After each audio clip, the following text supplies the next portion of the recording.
حضور علیہ الصلوۃ والسلام کی پہلی شادی کیسے ہوئی؟ حضرت ختیجہ رضی اللہ تعالی عنہا حضور علیہ الصلوۃ والسلام کی زوجہ محترمہ ام المومنین سب سے پہلے آپ سے شادی ہوئی، اور یہ کیسے ہوئی اس کے بارے میں سیرت مزمل جلد نمبر 8 صفحہ نمبر 222 پر ہے۔ عہد جاہلیت میں حرم پاک میں قریشی عورتوں کی ایک تقریب ہوا کرتی تھی، جس میں عربوں کی خواتین کعبہ مکرمہ میں جمع ہوا کرتی تھیں۔ چنانچہ ایک بار اسی سلسلے میں اہل قریش کی خواتین حرم میں جمع تھیں کہ ان کے پاس یہودیوں کا اسقف اعظم آیا، اور اس نے قریش کی خواتین کو مخاطب کیا اور کہا، اے خواتین قریش، میری بات کو غور سے سنو اور اسے دل میں بٹھا لو۔ تمہارے درمیان یعنی قریش میں اللہ کے رسول کا ظہور ہونے والا ہے، اس لیے تم میں سے جس کے لیے بھی ممکن ہو اس کی بیوی بن جائے، کہ یہ وہ منصب ہے جو بہت ہی عظیم ہے۔ اس عورت کی بڑی شان ہوگی جسے اللہ تعالیٰ اس منصب کے لیے چنے گا۔ تمہیں خدا کی قسم کہ میری اس بات کو یاد رکھنا، یہودیوں کے اس بڑے عالم نے اتنا کہا اور وہاں سے چل دیا۔ حضرت ختیجہ رضی اللہ تعالی عنہا کہتی ہیں کہ قریش کی عورتوں کو اس کی یہ بات بہت بری لگی، اور ہم میں سے کئی عورتوں نے اسے مارنے کے لیے پتھر اٹھا لیے۔ حضرت ختیجہ رضی اللہ تعالی عنہا کہتی ہیں کہ مگر مجھے اس کی بات میں کوئی برائی نظر نہ آئی، اور میں نے اسے ہمیشہ یاد رکھا، حتیٰ کہ میرے غلام میسرہ نے مجھے خبر دی کہ حضرت محمد صلی اللہ علیہ وآلہ وسلم کے سر پہ فرشتے اپنے پروں سے سایہ کرتے ہیں۔ پھر میرے چچا کے بیٹے ورقہ بن نوفل نے اس بات کی تصدیق کی کہ حضرت محمد صلی اللہ علیہ وآلہ وسلم ہی اللہ کے نبی ہوں گے، تو میرا وہ اشتیاق عود کر آیا، اور میں نے ارادہ کیا کہ کیوں نہ میں ہی اس سعادت کے لیے خود کو پیش کر دوں، اور میں نے نفسیہ سے بات کی۔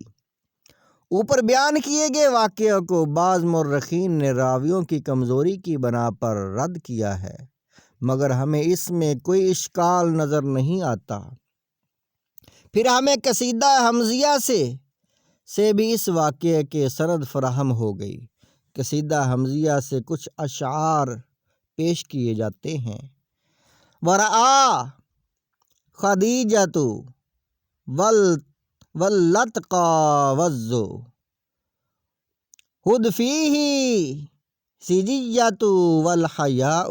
حضرت ختیجہ رضی اللہ تعالی عنہا نے کہا، ان کی طبیعت میں زہد و تقوی اور شرم و حیا شامل ہے، اور ختیجہ رضی اللہ تعالی عنہا خود بھی تو ایسی ہی تھیں۔ وَآتَاهَا الْعَمَامَةُ وَالسَّرْخُ أَظَلَّتْهُ مِنْهَا أَفْيَاءُ۔ اور یہ کہ ایک بدلی آپ پہ سایہ کیے رہتی ہے، اور یہ بھی کہ درخت آپ کی طرف جھک جاتے ہیں تاکہ ان کا سایہ آپ پہ پڑ جائے۔ وَأَحَادِيثُ أَنْ وُعِدَ رَسُولُ اللَّهِ بِالْبَعْثِ حَانَ مِنْهُ الْوَفَاءُ۔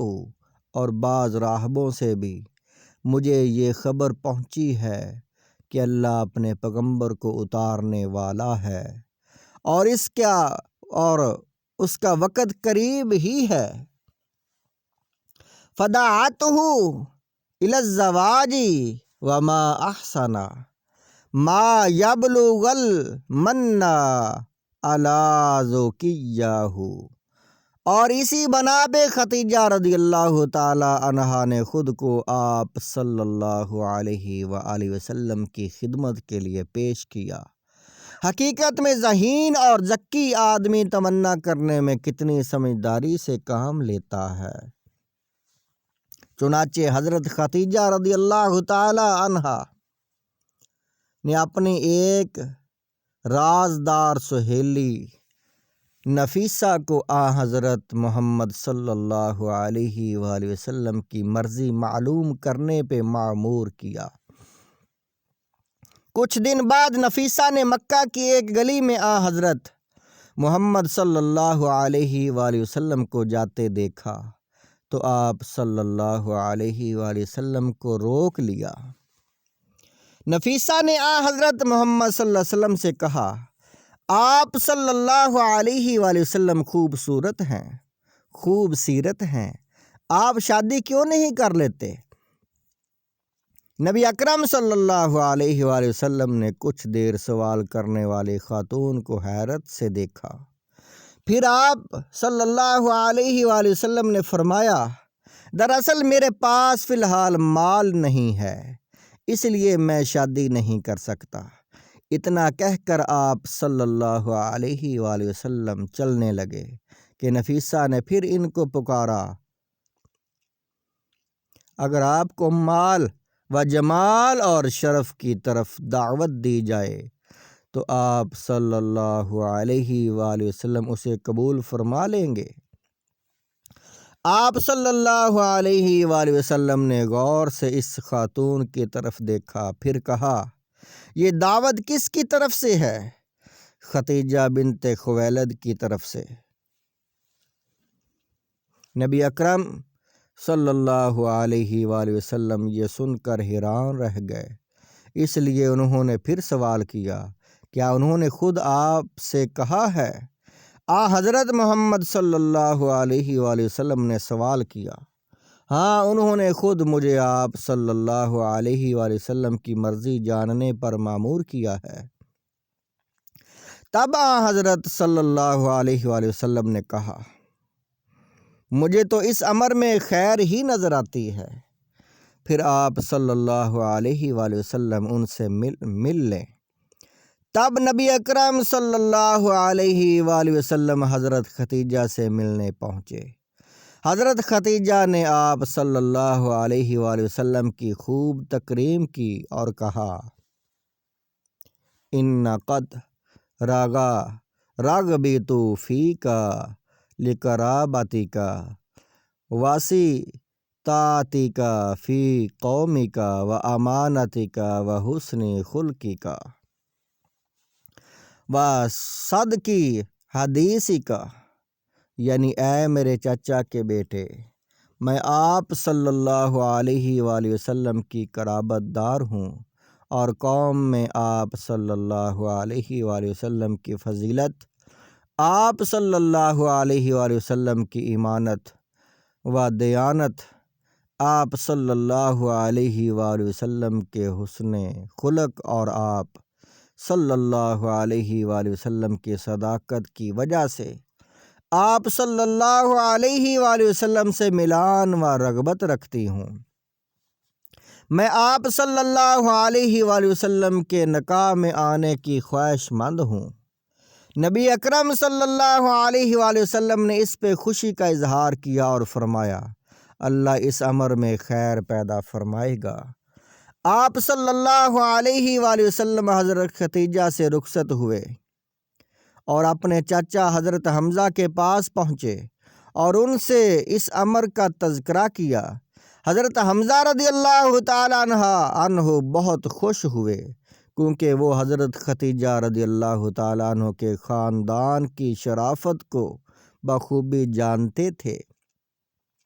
ان کی بہن حضرت صفیہ کی شادی بھی حضرت ختیجہ کے خاندان میں ابھی کچھ ہی دنوں پہلے ہوئی تھی۔ ان کے شوہر حکیم بن حزام حضرت ختیجہ کے بانجے تھے۔ چنانچہ حضرت ابو طالب، حضرت حمزہ اور آپ صلی اللہ علیہ وآلہ وسلم کی کئی پھوپھیاں رشتہ لے کر حضرت ختیجہ کے چاچا عمرو ابن اسد کے پاس پہنچی۔ انہوں نے اس رشتے پہ خوشی کا اظہار کیا اور شرف قبولیت بخشا۔ اس کے بعد نکاح کا دن طے کیا گیا۔ جس دن آپ صلی اللہ علیہ وآلہ وسلم کا نکاح حضرت ختیجہ بنت خویلد سے ہوا، اس دن آپ صلی اللہ علیہ وآلہ وسلم نے ان کو ذبح کرنے کے لیے ایک فربہ گائے پیش کی۔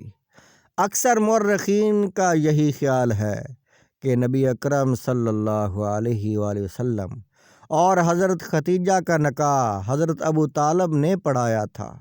انہوں نے نکاح کے بعد خطبہ پڑھا جو تاریخ کے جرونقوں میں محفوظ چلا آیا ہے۔ حضرت ابو طالب نے کہا، تمام تعریفیں اس خدائے بزرگ و برتر کے لیے ہیں، سزاوار ہے جس نے ہمیں ابراہیم علیہ السلام کی اولاد میں اور حضرت اسماعیل کی نسل سے پیدا کیا اور ہمیں ماد کا خزانہ اور مدر کی اصل سے نکالا، ہمیں اس مقدس گھر کا خادم بنایا جس نے اپنے اس گھر کو لوگوں کا مرکز بنایا جہاں ہمیشہ سے حج کیا جاتا ہے۔ ہم ہی ہے جو اس گھر کے امین ہیں۔ اس کا فضل یہ بھی ہے کہ اس نے ہمیں اس گھر میں رہنے والوں کا حاکم بنایا اور اہل قریش کو دوسرے تمام عربوں پہ بلندی اور فضیلت عطا کی۔ یہ میرے بھتیجے محمد صلی اللہ علیہ وآلہ وسلم ابن عبداللہ ہے کہ شرف و عزت میں، فضیلت و مرتبہ اور عقل و دانائی کے لحاظ سے دوسرا ہر شخص ان سے کم تر ہے۔ اگرچہ ان دنوں ان کے پاس مال و دولت کی کمی ہے، مگر مال کا کیا ہے، وہ تو ڈھلتا سایہ ہے۔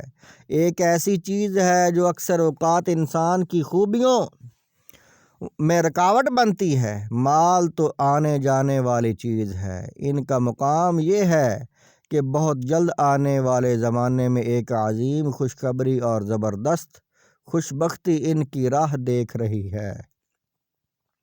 اللہ ان کی شان نہایت ہی بلند کرنے والا ہے۔ محمد صلی اللہ علیہ وآلہ وسلم نے اپنی رضا و رغبت اور خوشی کے ساتھ آپ کی پاک باز خاتون ختیجہ سے اپنا رشتہ استوار کرنا چاہا ہے۔ میں نے ان کا مہر 20 جوان اونٹنیاں مقرر کی ہیں۔ حضرت عبد المطلب کے بعد حضرت ختیجہ کے چاچا زاد ورقہ بن نوفل اٹھے اور انہوں نے جوابی خطبہ دیا۔ انہوں نے کہا، تمام تعریفیں اللہ ہی کو سزاوار ہیں جس نے ہمیں ایسا بنایا جیسا کہ حضرت ابو طالب نے ارشاد فرمایا۔ ہمیں ان فضیلتوں سے نوازا ہے جن کا تذکرہ انہوں نے کیا ہے، چنانچہ ہم عرب کے سردار اور رہنما ہیں۔ آپ ان سب فضیلتوں کے اہل اور لائق ہیں۔ عرب نہ آپ کی بڑائی سے انکار کر سکتے ہیں اور نہ آپ کی عزت و عظمت سے انکار کر سکتے ہیں۔ ہم بھی اس امر کے خواہشمند ہیں کہ آپ کے شرف اور مرتبے کی وجہ سے آپ سے ناطہ جوڑیں۔ پس اے گروہ قریش، مجھ پر گواہ رہنا کہ میں نے ختیجہ بنت خویلد کا نکاح محمد بن عبداللہ سے کر دیا ہے۔ اس کے بعد انہوں نے مہر بیان کیا۔ حضرت ابو طالب نے حضرت ختیجہ رضی اللہ تعالیٰ عنہ کے چاچا عمرو بن اسد سے کہا کہ آپ بھی اس نکاح کی توثیق کریں۔ چنانچہ عمرو بن اسد جو حضرت ختیجہ کے چاچا تھے اور ان کے ولی تھے، کیونکہ حضرت ختیجہ کے والد خویلد حرب فجار سے پہلے انتقال کر چکے تھے، اس لیے بطور ولی انہوں نے کھڑے ہو کے کہا، اے گروہ قریش، تم سب اس امر پہ گواہ رہنا کہ میں نے اپنی بھتیجی ختیجہ بنت خویلد کا نکاح محمد ابن عبداللہ سے کر دیا ہے۔ اس طرح نکاح کی یہ پروقار تقریب اپنے اختتام کو پہنچی۔ مورخین نے لکھا ہے کہ اس نکاح کے موقع پہ قریش کے بہت سے لوگ اور ان کے اہم سردار موجود تھے۔ اگلے روز حضرت محمد صلی اللہ علیہ وسلم نے قریش کی دعوت ولیمہ کی اور 2 اونٹ ذبح کیے۔ جس وقت حضرت محمد صلی اللہ علیہ وسلم کی حضرت ختیجہ سے شادی ہوئی، اس وقت آپ صلی اللہ علیہ وآلہ وسلم کی عمر 25 سال تھی اور حضرت ختیجہ رضی اللہ تعالیٰ عنہ کی عمر 28 سال تھی۔ چنانچہ اس نکاح کے بعد حضرت صلی اللہ علیہ وآلہ وسلم کی وقار میں بہت اضافہ ہو گیا۔ اگرچہ آپ کی شان تو اللہ تعالیٰ نے اتنی بلند کی ہے کہ اس کے بیان سے قلم قاصر ہیں، تاہم عربوں کی روایت کے مطابق جب 2 خاندان آپس میں رشتے ناطے کرتے تو ان کے درمیان وہ استحکام جنم لیتا کہ وہ ایک دوسرے پہ اپنا خون نچھاور کرنے کے لیے ہر دم تیار رہتے۔ چنانچہ عرب شرفاء میں یہ روایت مستحکم تھی اور آج تک مستحکم ہی چلی آ رہی ہے کہ جب وہ کسی سے رشتہ ناطہ جوڑ لیتے تب وہ اس خاندان سے اپنی پرانی دشمنیاں بھول جاتے تھے اور اپنے ناطے والوں کے کندھے سے کندھے کے ساتھ کندھا ملا کر کھڑے ہو جاتے تھے، اور اب ان کے دشمن ان کے بھی دشمن تھے۔ حضرت محمد صلی اللہ علیہ وآلہ وسلم بنو ہاشم کی آنکھ کا تارا تھے تو پہلے ہی تھے اب ان کی تکریم حضرت ختیجہ کے خاندان میں بھی کی جاتی تھی۔ ان کا خاندان بھی مکہ کے اشراف میں گنا جاتا تھا۔ سیدہ ختیجہ کے والد اگرچہ اب وفات پا چکے تھے مگر ان کے وقار کی وجہ سے لوگ ان کو یاد کرتے تھے۔ مورخین نے ان کے بارے میں لکھا ہے کہ جب ملک یمن کے والی طبع ثانی نے اس مقصد کے لیے شہر مکہ پہ حملہ کیا کہ وہ حجر اسود جیسے مبارک پتھر کو بیت اللہ سے اکھاڑ کر یمن لے جائے، تب یہ خویلد ہی تھے جو اپنے ساتھ سواروں اور ہتھیار بند نوجوانوں کو لے کر اس کے مقابلے پہ اترے۔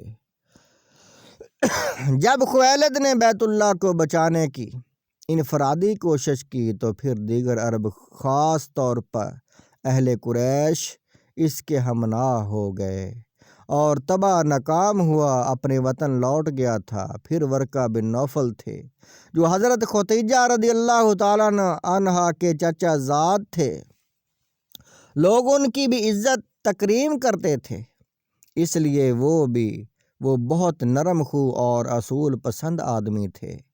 ان کی ساری زندگی دین توحید کی تلاش میں گزری تھی۔